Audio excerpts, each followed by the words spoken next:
Nag-aaway kami, tahimik lang ako. Kasi yung babae, hindi yan matahimik eh. So, sa reaction, kahit yung year 2000, binabalik nila eh. So, yung ex ko na hindi ko nakakilala, binabalik pa. This next person that we'll be calling in front is Martin's brother from another mother. Kala mo laging seryoso pero pag nakilala mo, loko-loko pala.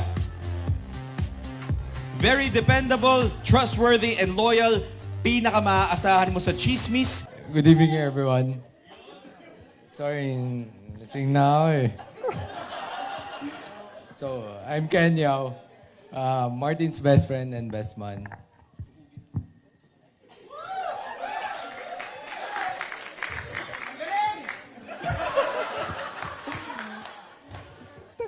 English kasi.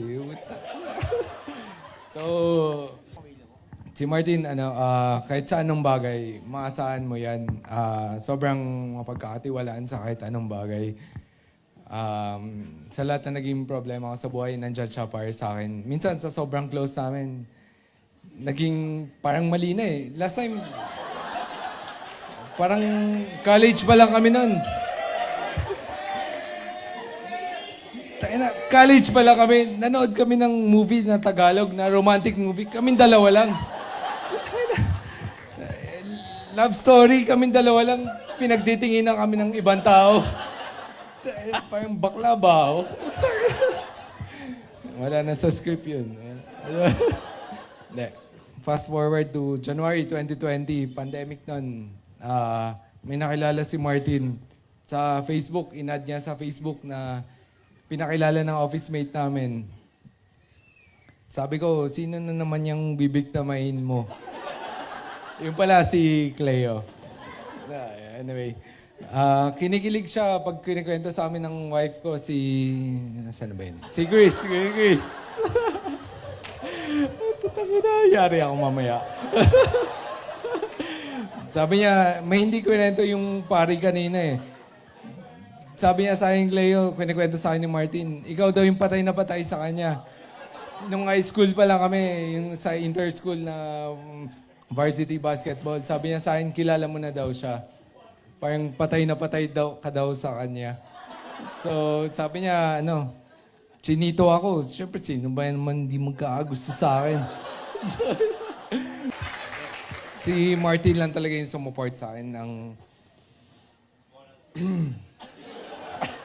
Sorry. Yung time na, syempre, bata, tapos nagka-baby ng maaga. Alam ng wife ko, si Chris, na si Martin, kung may nakapanood man ng rewind dito, alam ko love story yun, pero kay Martin, kahit hindi kami magjowa, kung mauulit man, kunyari, may next life ako, gusto kong mailala pa rin si Martin. Sa friend, sobrang maaasahan kahit sa anong bagay. So, LRT.